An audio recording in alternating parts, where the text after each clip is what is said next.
In 1891, a team of workers broke through the final layer of packed clay inside a burial mound in southern Ohio, and what they found inside made even the most experienced excavators stop and put down their tools. It wasn't gold. It wasn't treasure in the way you'd expect. It was something stranger. A burial arrangement so unusual, so deliberately constructed, that some of the men on site reportedly refused to continue working until a supervisor was called in. What was actually inside that mound? And why does the official record of that day feel like it's missing something? This is a story pieced together from real excavation reports, 19th century field notes, and the broader, well-documented history of mound-building cultures in the Ohio Valley. Some details are firmly established. Others remain genuinely disputed, even among historians who've spent their careers on this exact period. We'll be honest about which is which as we go. To understand what happened in 1891, you first have to understand what these mounds actually were, because for a long time, most Americans didn't. For roughly 2,000 years, from around 800 BCE through 1000 CE, the Ohio Valley and surrounding regions were home to some of the most architecturally sophisticated indigenous cultures in North America. Archaeologists today generally group these builders into overlapping traditions. The Adena culture, and later the Hopewell tradition, named after 19th century landowners whose property happened to contain major sites, not after the people who actually built them. These were not simple societies. They engineered massive earthworks, geometric enclosures, effigy mounds shaped like animals, and burial mounds that in some cases were over 60 feet high and required moving hundreds of thousands of cubic feet of earth, almost certainly basket, by hand. The scale alone should stop you for a second. This wasn't a handful of people piling dirt.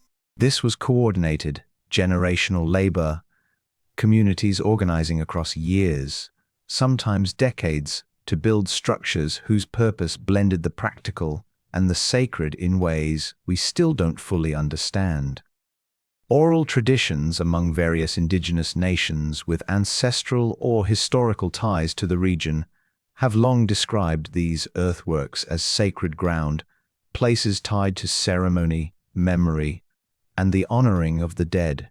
It's important to say clearly, these mounds were not abandoned mysteries waiting to be discovered by 19th century settlers.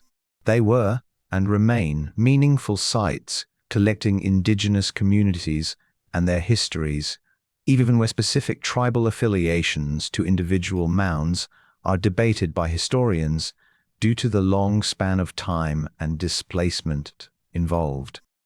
That context matters enormously for what happened next, because the era in which our mound was opened, the late 1800s, was also an era when American archaeology was still finding its footing, often clumsily and sometimes disrespectfully, as a scientific discipline.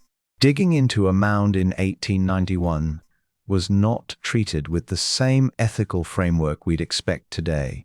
That's a tension worth sitting with as this story unfolds. By the late 19th century, there was intense public and scientific fascination with these earthworks.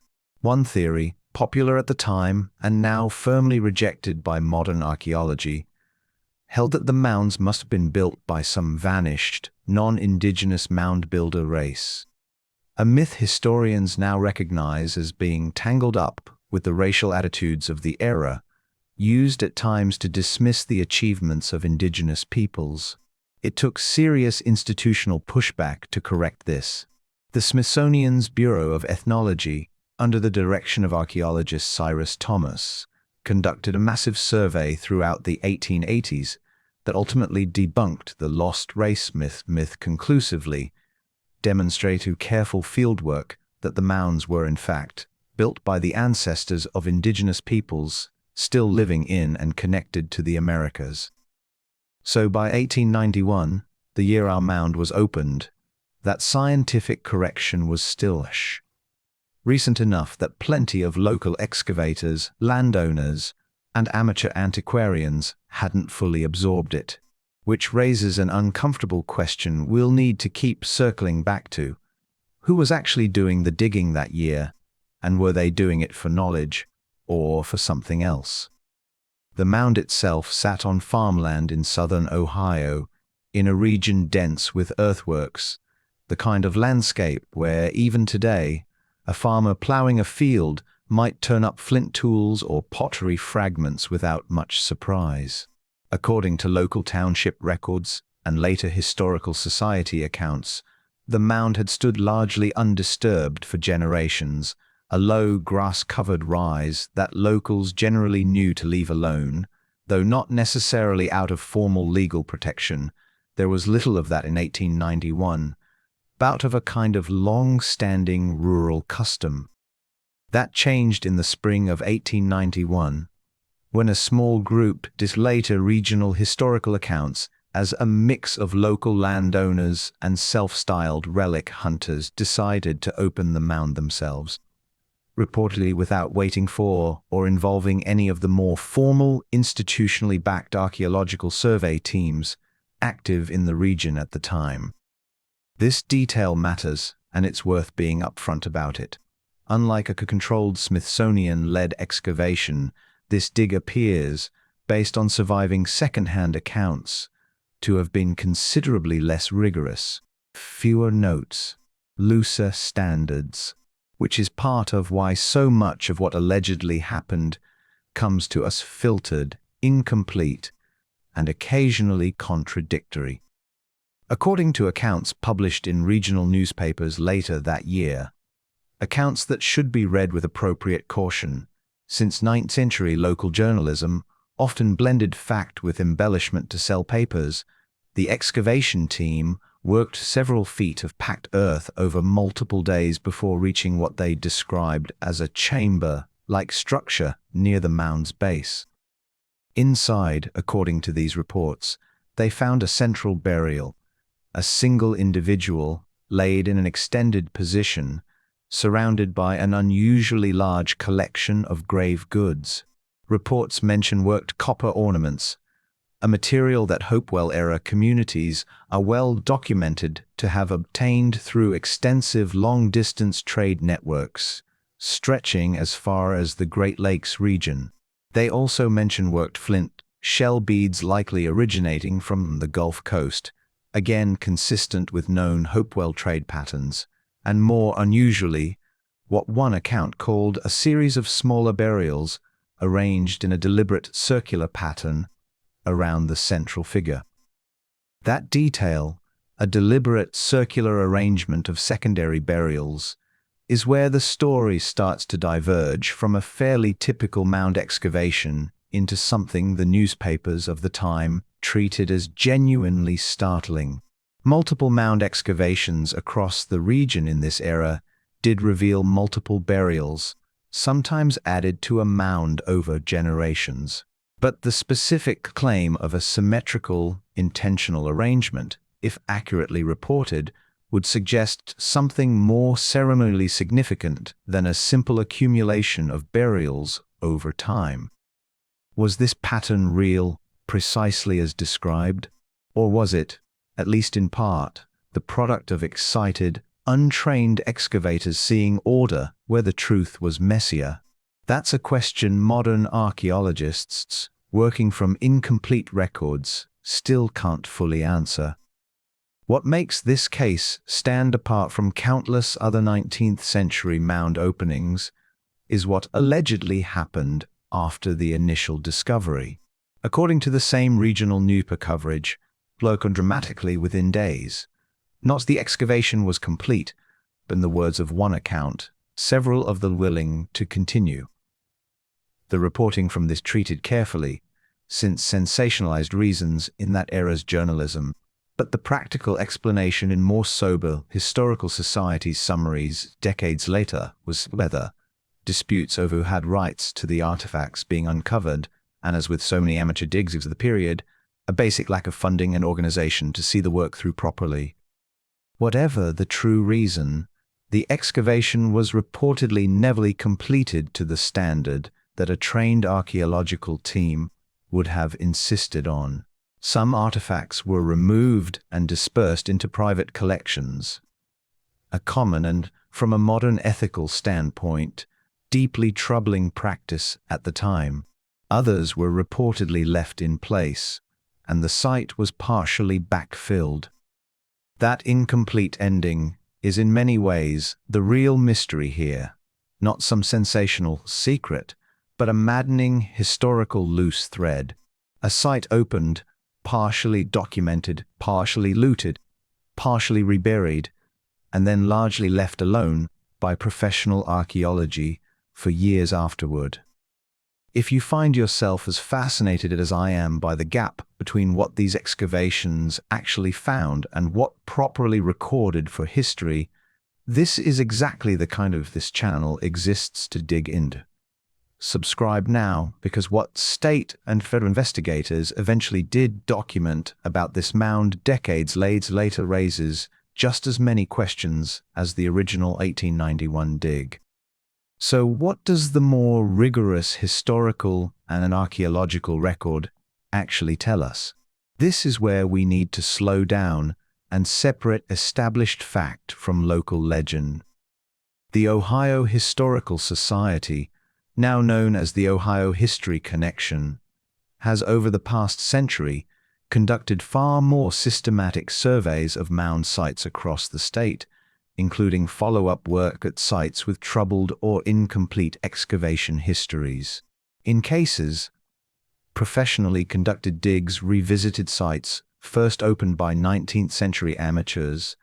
The findings have often been sobering: disturbed stratigraphy, missing artifacts, incomplete or inaccurate original records, and burials that had been handled in ways that would never meet modern archaeological or ethical standards. Whether our specific 1891 mound this kind of follow-up attention is frankly unclear from publicly available records, and uncertainty is itself worth acknowledging rather than papering over with confident-sounding claims. Many smaller mounds from this era were destroyed by agricultural development, road construction, or further amateur digging in the decades that followed, without ever receiving the kind of careful redocumentation that larger, more famous sites like the Newark earthworks or the Great Serpent Mound eventually received. This is where skepticism has to enter the conversation honestly. Local legend, retold over more than a century, has a well-documented tendency to sharpen details, smooth out uncertainty, and occasionally invent drama that the original sources never quite supported. The circular arrangement of burials, for instance, dramatic as it sounds, may reflect an accurate observation by the original diggers, or it may be an embellishment that crept into the story somewhere between the 1891 newspaper account and the version passed down through local memory in the decades since.